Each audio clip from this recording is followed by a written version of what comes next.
The dangers and the blessings of postmodernism. And again, is it all wrong? No. It's maybe not all wrong. In any way, it's a reality. It has a number of dangers. We must find a new way of defining the message, the Christian message. Call it a new Christian apologetics. It has certain opportunities for church and theology. That's where I want to pick it up. You know, there is certainly a renewed interest in religion. It may not be in organized religion. But somehow we find something strange happening lately in many countries in the Western world. All of a sudden we see on Sabbath morning people, not many, but 1, 2, entering the church, the Adventist church, having a look, see what's going on. And some of them keep coming. Now, don't jump on them. Give them time. And some of them will come and then be going, but some of them will be actually continuing. In church that I know well, one morning a lady walks in. She sees a little combo playing in the worship service. She says, "I play the flute. Could I come and play with them?" So he said, "Sure." So she played with them for about 5, 6 years. Would not attend Sabbath school. Would sometimes during the service just pop out. But she would play with the combo. Now we are about 10 years later. She's a baptized member. And we see some of these things happening. There is an interest in religion. Still a lot of religious books being sold. You know, some things that are purely secular almost take on a kind of religious appearance because there is a need for religion. Eastern time, since a few years, there is a program on television. It's coming from different cities each year. A big show of the last events in the life of Christ. With modern music, some of them very modern music that doesn't appeal to me. With artists that, you wouldn't really select maybe be representing Jesus or the apostles. But still, the story is being told. And it has become a very, very impressive event with thousands of people attending the event. And this year, 4 million people were watching the program. Now, in a country with 18 million inhabitants, that's about 1 in 4, which shows some kind of interest in a religious theme. There is a new openness to the supernatural. Miracles, angels, something that past generations would have great difficulties with, are not really that difficult for many postmodern people. There is the relational element in religion that is very important, that attracts people. And we were just talking about a Trinity. Actually, when you explain to postmodern people that, there is this internal relationship of persons within that one Godhead. Of course, they don't understand, but somehow it strikes a chord that is significant. There is much more interest also of theology, but mainly then in the context of, okay, so now what does that do for me? I don't know whether you have seen that it's now about maybe 15 years ago, a little longer, I wrote a little book, It's Time.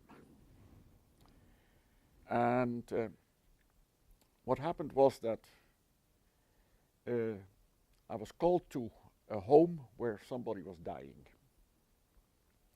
And that person wanted to talk to me. I knew that person as an extremely orthodox, conservative, almost fanatic. And I wondered why he wanted to talk to me. And while he was about to die, he said to me, look under the bed. Looked under the bed, and there was a tin box. He says, open it. And there was a huge amount of money in that. And he said, it's for your work. And so, of course, I wondered where that money had come from.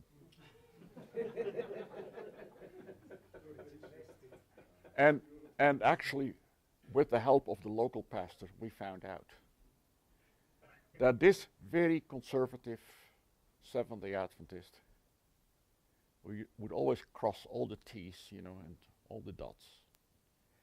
He had been the how do you call that? The one who had to execute the will of his sister. And she was Roman Catholic and decided that had to go to the Catholic Church.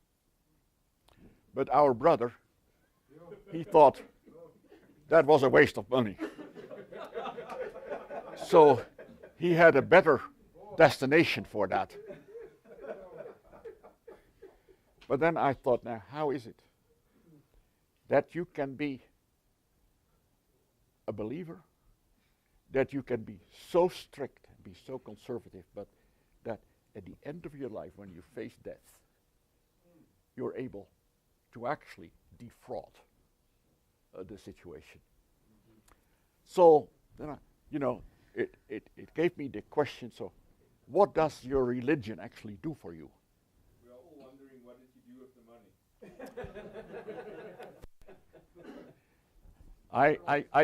I gave it to the Catholic Church, their headquarters, except that the sons of the brother that was deceased, they asked me, they said, give us the money, we'll take care of it and see it to it. So I thought that was not the way to do it. I said, I'll bring the money, and then you can see the receipt. Okay, so yeah.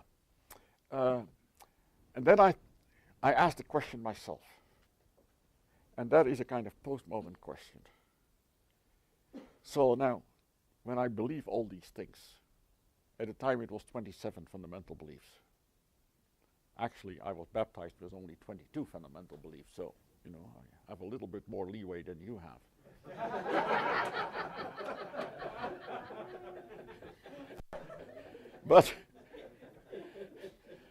But so, I asked myself now, I believe this, what does it mean? When I believe that God is the Father, now I'm a father, how does knowing about God's fatherhood informs my fatherhood, the way I am a father of my son, of my daughter?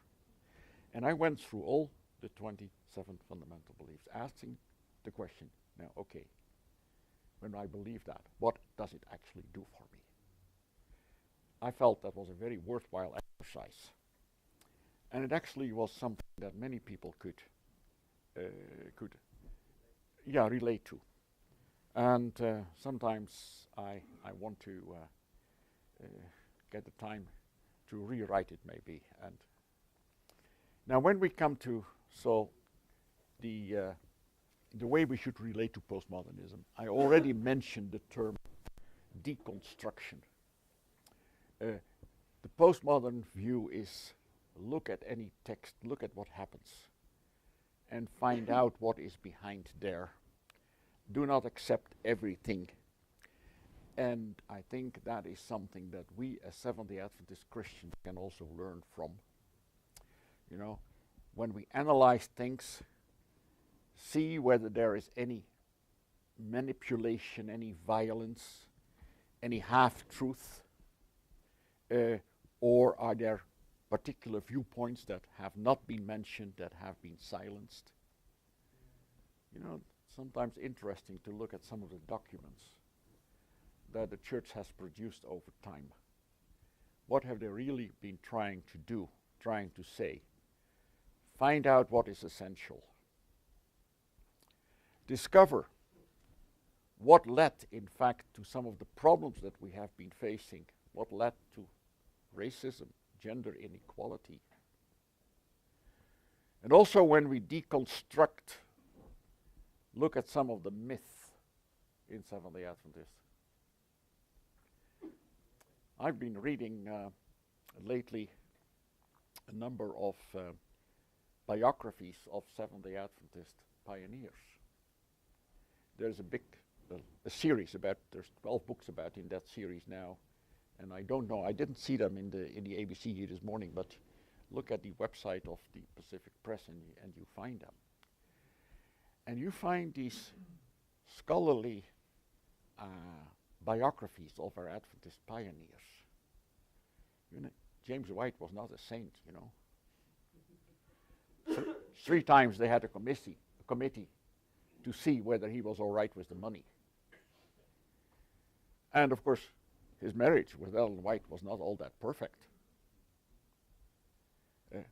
When you read about S.N. Haskell, great fellow, but he had his weaknesses, I can tell you. And pretty soon, the book is coming out about who's the first? Andrews, D.N. Andrews. Now, there were major problems between the brethren in the States and D.N. Andrews, who had come as a missionary and was living in Switzerland. Now, when you take the college textbook on Adventist history that most of us have studied, we would never know that. Most of it is one glory and hallelujah. Pardon? Do you need to say? Yes, you do. Because they were human. And we are human. And it's not like they were perfect and we must emulate them. No, they did their best. They made mistakes. They had results. They had things that did not work out. They were forgiven. That's the way, at least, my ministry has been. And probably the ministry of most of yours has been. No, it is good to find the truth. Now, it's another thing whether you have to preach your sermon about it every week. That's a different kind of, I'm not saying that. Now, we have issues around Ellen White in our church. Maybe you don't have, but if you don't, then you're the only place in the world where that is true. And some people throw her away altogether. And some people, well, it's on the same level as the Bible or even slightly above because you read her in order to interpret what you read in the Bible. But, it is good to find out that she was a normal human being. And that some of these stories actually, this story about this Bible that she held? It's rubbish. That's what it is. It came, somebody told that story about 10 years later, after he had been in that particular meeting. Nobody else of the about 100 people had ever told that story. It all of a sudden was there. And it is known that that person made up many other stories. So now when you come to the Seventh-day Adventist, or to the Ellen G. White estate in the General Conference building, the Bible is still there, but they don't tell that story anymore because the Ellen G. White estate, they themselves have recognized that that story is actually not true. Now, no, it doesn't hold weight. Now, if we, this is just one of the things, and I'm not saying that this is a very perfect example, but if we just, continue to tell things that are not really 100% sure, some people will come and find out And they will say, well, if that is not true, what about the rest? So I think certainly for a movement that has come of age, we have been existing now for some time, we ought to look at our past honestly and see all the good things that are there, but also recognize that some of the things were not so good, and we must deconstruct some of these things. Now, I see the clock is ticking away from us. Reaching the postmodern person. The one word that is of absolute importance is integrity. If you are not true, then the postmodern person, especially the postmodern young person, will see that straight away. And you're done. They will accept nothing. But they must see, what they get. So the postmodern person also does not expect you to know everything. And so if you just tell them a story because you want to give an answer, and they find out that you really didn't know your stuff, that's the end of the conversation. So saying, I don't know, or I don't understand, or I used to believe, but now I believe, that makes you credible to a postmodern person. It is important that you, and that's an advantage in many ways, that postmodern persons are biblically illiterate. Have you found that out? The time that you could actually go to people, give them Bible studies, and assume that they would know the basics. But you tell them about Abraham, and they ask you, does he also live in Johannesburg? Because they have no idea. And in a way, you don't have to go through all the texts, that you always had to fight in the past. With a postmodern person, you don't have to. You can just tell them what you want to tell them. But tell them in the order that they want to hear it. In college, I was told that you give Bible studies. This is the series of 20 topics, and you want to treat them in that order. And so when I started my ministry and started to give Bible studies, and if a person would say, now I have a question about this, then I would tell them, now in about 5 weeks, we'll come to that question. So just hold on. You try that with a postmodern person. That's the end of it. You are no longer setting the agenda with a postmodern person. That person is setting the agenda. And you must allow that to be so. And of course there are many things that we could say, but one of the important things is also that you allow for time. And that you the appointment that you have, it doesn't have to be the traditional setting that you sit in the home and that you start with a prayer and that you give a Bible study and you have your Bible open all the time and you end with a prayer. It may be at McDonald's, Yeah. Pardon? Yeah. Well, wherever the postmodern person wants to meet you, that is where you should meet him. And the format, it may take a while before they are ready to pray.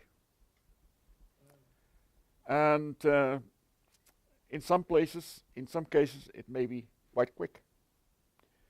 And somebody taught me, and I don't know whether you know that person, Peter Roonveld, ever heard of that name?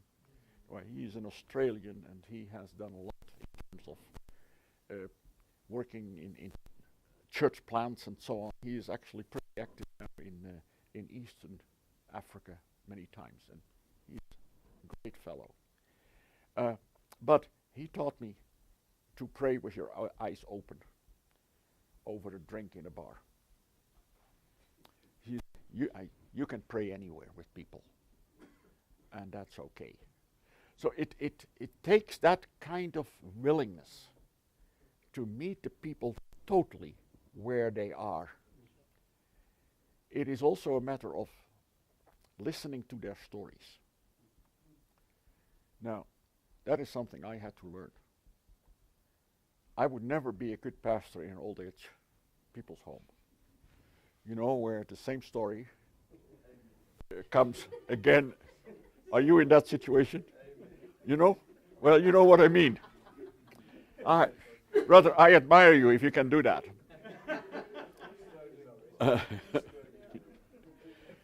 But the people want to tell their story. And they also want to know where you're coming from. So you have to tell your story. And you better be honest about it. And you better not only tell them about your success stories, but also where things went wrong in your life. Because that makes you a real human person to them. And so, yeah, for many of us that is difficult. And as I said, I'm partly still modern. You know, I still like this more or less teaching mode, where I'm in charge and other people listen. But in the postmodern setting, that is not the way it is. You are equal partners in what is happening. I just wanted to ask, it makes it a bit difficult. I'm thinking specifically if you're working with now in a church context with both the modern and the postmodern. The reason I'm saying this is because for the modernists, if you are going to tell them about where you failed and where you didn't succeed, they might lose that respect, which you need to be the perfect pastor, you need to be the idol that they can idolize. Yes. Where the postmodern will be able to relate and say, you know, this is the pastor that I've been waiting for. So it makes it very difficult to strike that balance. Yeah. Now, if I have to choose, because both are there, I would tend to opt for relating especially to the postmodern. Because after all, there's where the greatest challenge is. And if we cannot reach them, our church will be empty pretty soon.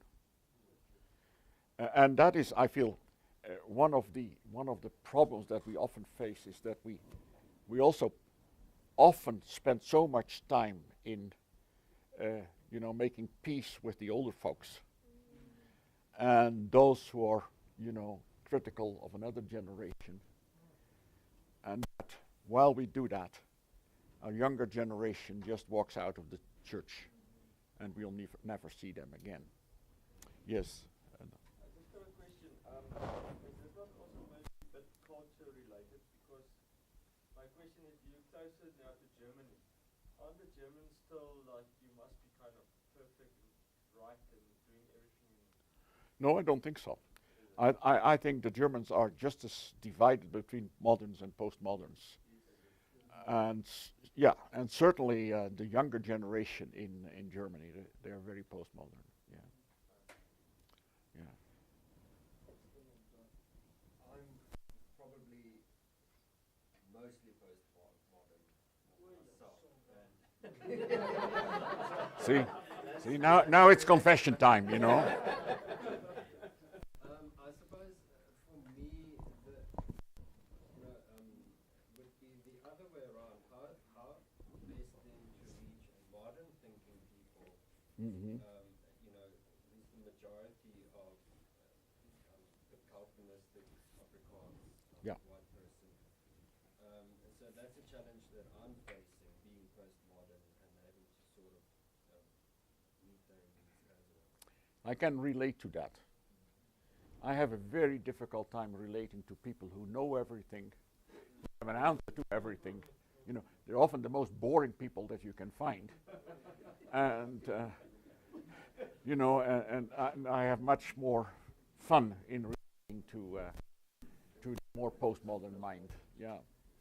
But still, Paul was a modern to the moderns, and he was a postmodern to the postmoderns, and was willing to be everything if he could just win some for Christ. Can I just ask two questions? One is, many of the guys say, I don't really like religion, but I'm spiritual.